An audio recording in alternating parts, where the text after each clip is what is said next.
Olá, meus amigos. Bom dia, ou boa noite, boa tarde. Vamos continuar a leitura do livro Alexandre Magno e o Helenismo, a herança do conquistador macedônio.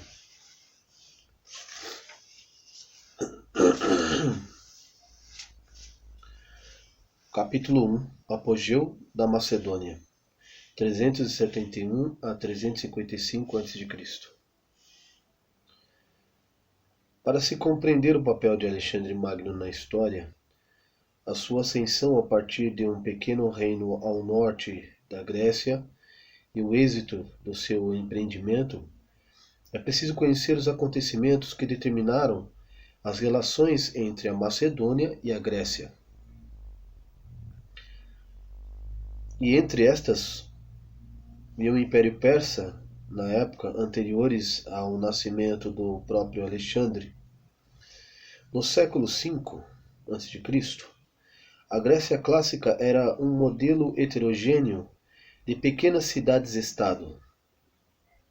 As polis independentes costumavam envolver-se em jogos de aliança e inimizade que levaria à sua decadência enquanto sistema organizado e político.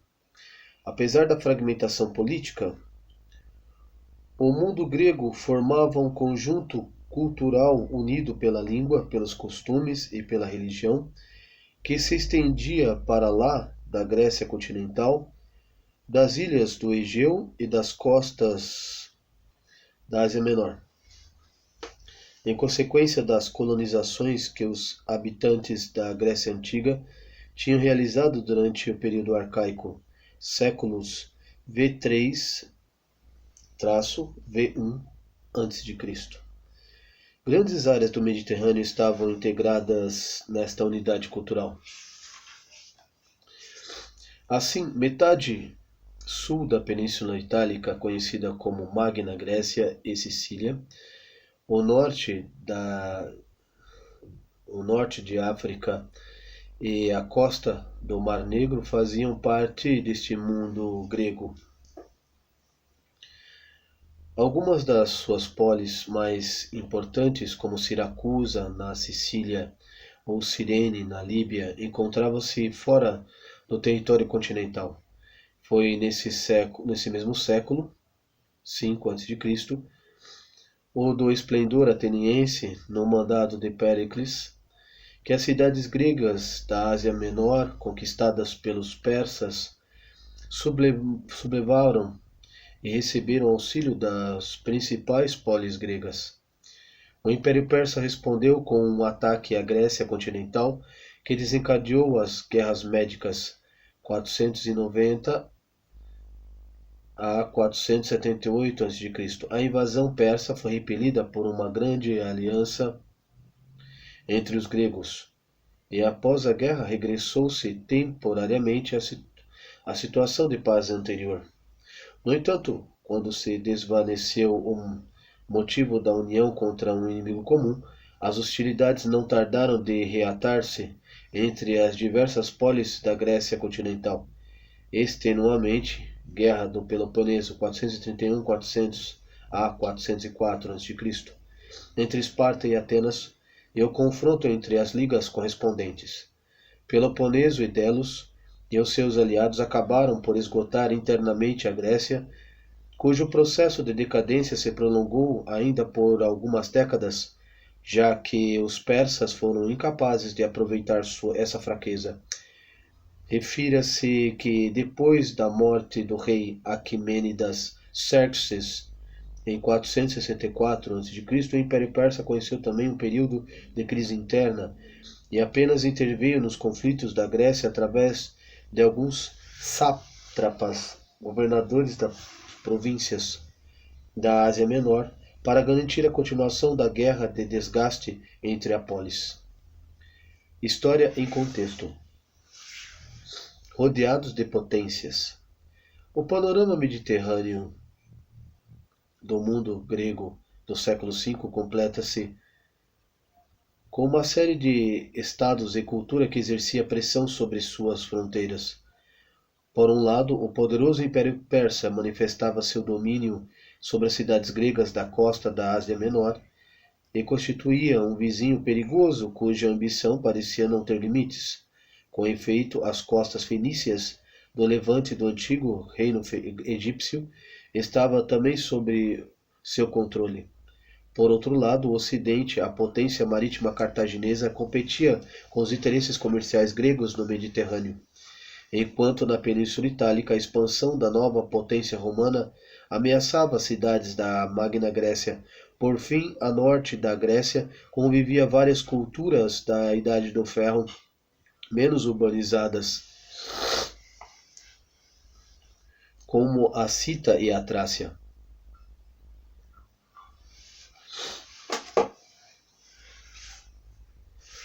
Rumo à decadência do modelo de polis. A hegemonia espartana, após a vitória da Guerra do Peloponeso, assentava-se em bases muito fracas.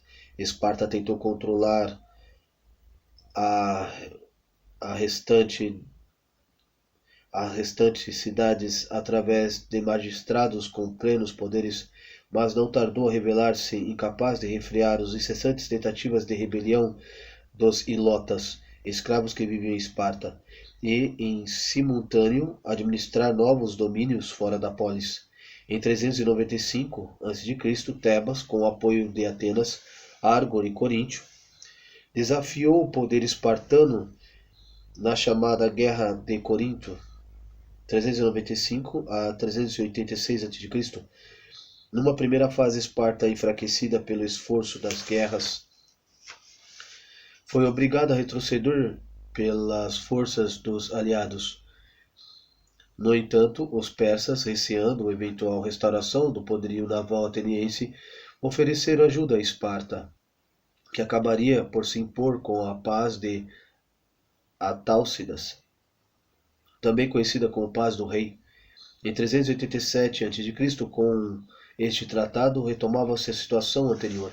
Esparta mantinha-se como polis hegemônica no Peloponeso, e a cidade jônica da Ásia Menor ficavam sob domínio persa.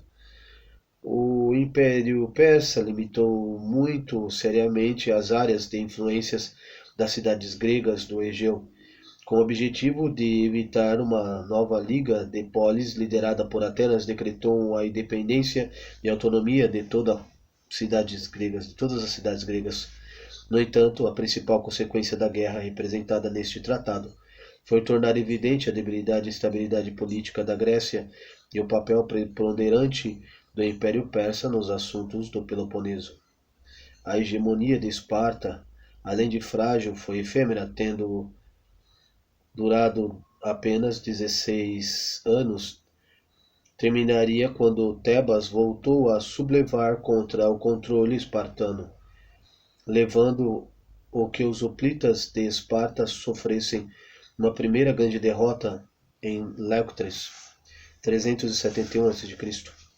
Frente às tropas comandadas pelo general tebano Epaminondas, muitas cidades do Peloponeso, desejosas por libertar-se do jugo espartano, juntaram-se à causa tebana e atacaram Esparta, que foi derrotada definitivamente em Mantineia, 362 a.C. Esta batalha assinalou na prática o desaparecimento da cidade lacedemônia da história, mas voltou a deixar a Grécia numa situação incerta e sem um líder forte, pois a vitoriosa Tebas tinha sofrido muitas baixas, entre as quais a do comandante Epaminondas, e o modelo da polis mostrava já sintomas de claro esgotamento. Epaminondas, o grande general tebano. Cícero disse de Epaminondas, 418 a 362 a.C., que fora o primeiro homem da Grécia. Um reconhecimento da importância desse general ou político tebano que mudou o mapa político da Grécia do seu tempo e transformou Tebas na potência hegemônica. A maior proeza de Epaminondas foi revolucionar as táticas de combate da época. A sua estratégia inovadora da Batalha de Leuctres, 371 a.C., levou Esparta à derrota e deu imagem a chamada hegemonia tebana. Ao enfrentar o temível exército espartano com inferioridade numérica, resolveu otimizar o movimento de falange e formação de infantaria. Em vez de seguir a disposição tradicional, posicionou suas tropas de elite, o denominado Batalhão Sagrado, de frente para o ponto forte do inimigo, e em vez de dispor a infantaria ao longo da linha de frente, colocou o grosso das forças atrás deste batalhão, que surpreendeu e derrotou os hoplitas espartanos. A figura de Epaminondas alcançou uma relevância quando Felipe II, que passou algum tempo como refém em Tebas, aplicou as táticas revolucionárias do general ao seu novo exército, o mesmo que seu filho Alexandre utilizaria para dominar o mundo. Leito de morte de Epaminondas, de Isaac Valraven, pintura do século XV3, patente de Rijksmuseum, Rijksmuseum, em Amsterdã.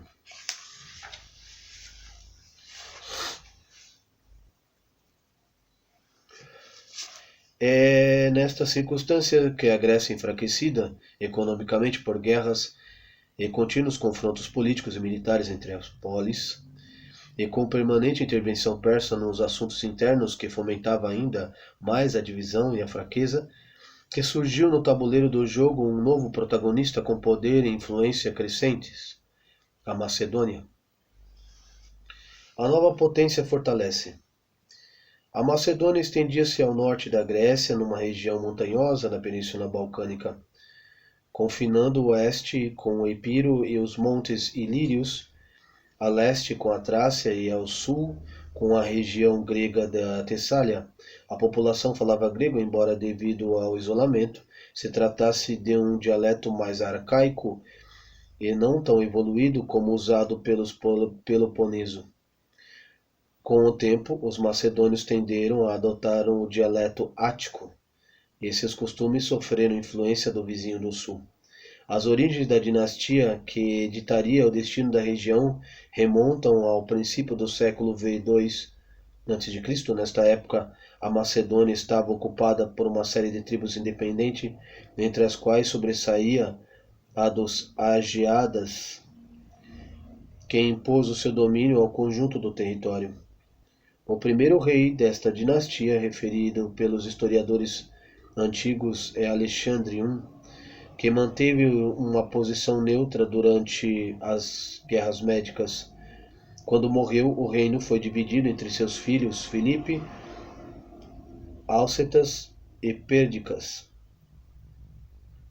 Embora este último tenha rapidamente livrado dos irmãos o governo sozinho, com o nome de Perdicas II, 454 a 413, durante a Guerra do Peloponeso, Perdicas manteve também uma política de neutralidade aparente, visto que numa tentativa de tirar partido das debilidades das cidades vizinhas, praticou um jogo diplomático equivalente em que tão depressa favorecia Esparta como auxiliava Atenas. Perdicas deixou um reino consolidado ao filho Arquelau, I 413 a 399, que modernizou o exército e reorganizou o país, transferindo a capital para Pela.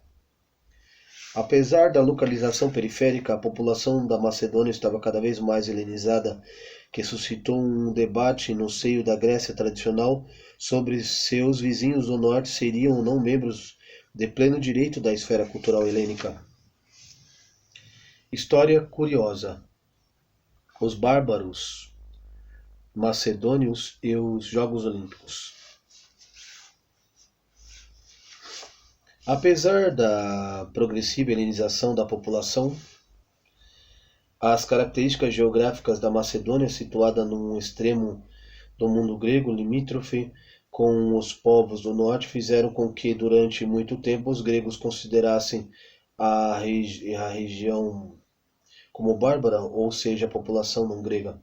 A palavra bárbaro, embora etimologicamente se referisse aos que não falavam grego era utilizada num sentido mais amplo para designar todos os estrangeiros, os considerados não gregos. Por exemplo, os macedônios só foram incluídos nos Jogos Olímpicos em data muito tardia, no ano de 480 a.C., e o rei Alexandre I da Macedônia, 494 a 454, conseguiu ser aceite. Apesar de existir uma forte oposição, é provável que isso tenha acontecido devido à ascendência familiar grega do monarca e não à aceitação unânime do caráter helênico de seu povo. Tal parece demonstrado pelo facto de a participação dos macedônios nos Jogos Pan-Helênicos ser intermitente e só ter voltado a ocorrer com Arquelaum no fim deste século, 50 anos depois, em 356 a.C., com Felipe II. Não se trata de um dado irrelevante, visto que os Jogos Olímpicos realizados de 4 a 4 anos em Olímpia eram a grande celebração pan-helênica. Todo o mundo grego se reunia em paz nesses dias. A Macedônia foi incluída em definitiva regularmente como participante de pleno direito nos Jogos Olímpicos da época, e o grande Alexandre Magno, os macedônios tinham passado a fazer parte do mundo grego. À medida que crescia a força do seu exército, a política externa macedônia foi passando de neutralidade e adotava o século anterior para o envolvimento direto nos assuntos da Grécia ao longo de todo o século I-B.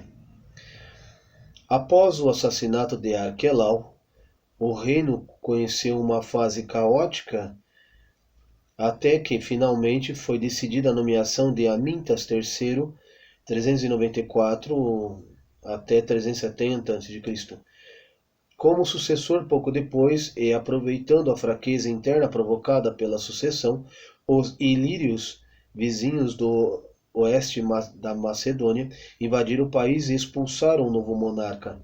Amintas procurou o apoio das cidades chamada Liga Calcídica, na península do mesmo nome, situada a leste da Macedônia, encabeçada por Olinto, que ajudaram a recuperar o controle do território.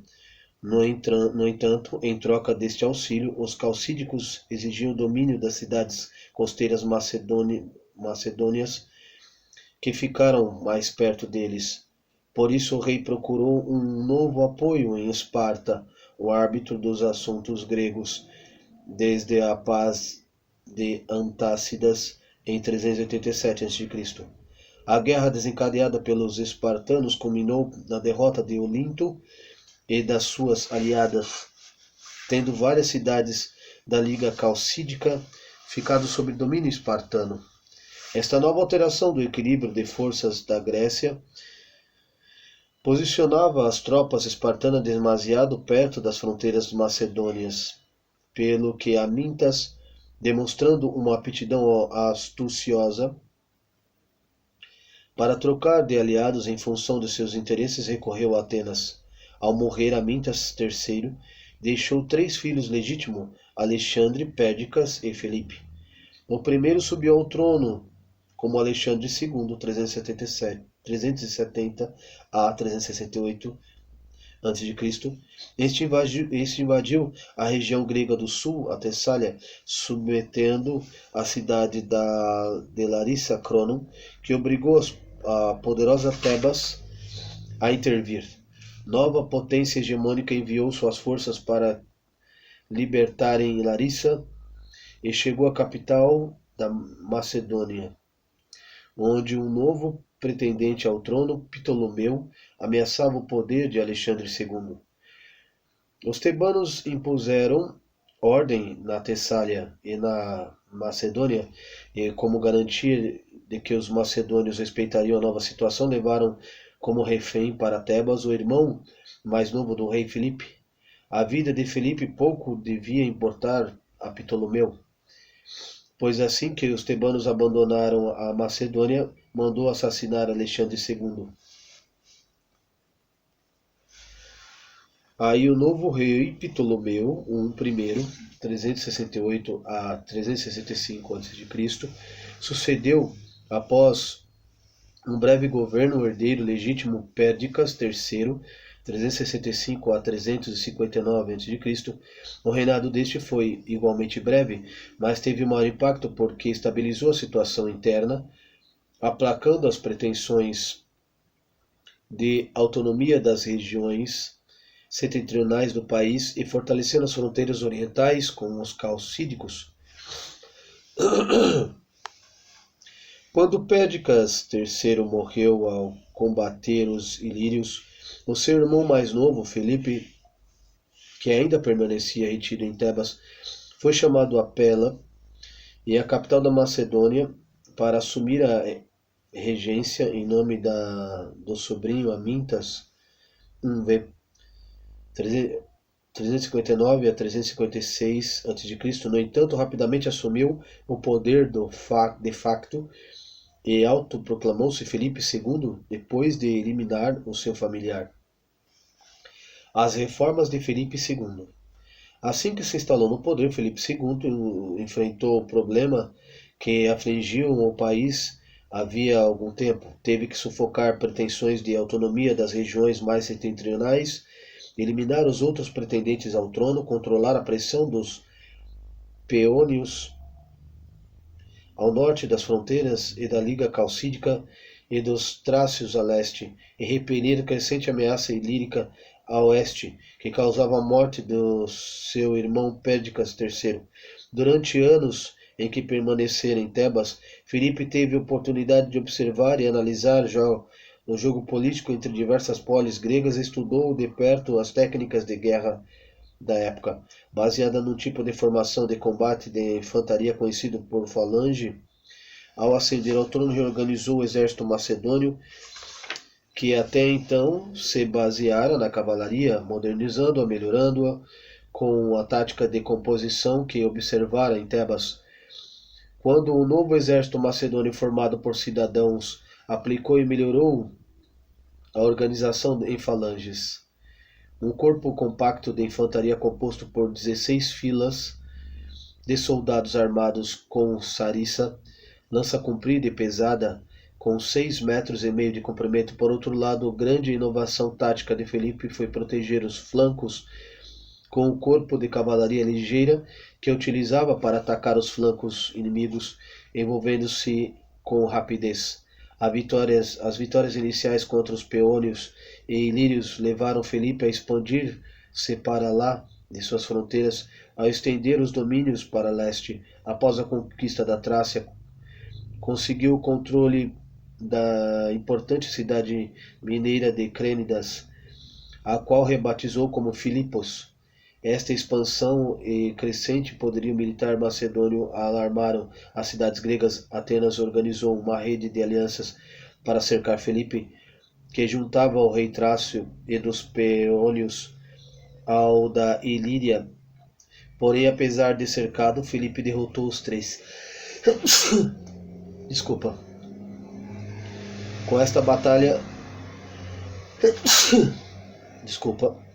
a Macedônia iniciava a viagem que transformaria numa potência deveras influente na esfera grega. Fim do primeiro capítulo.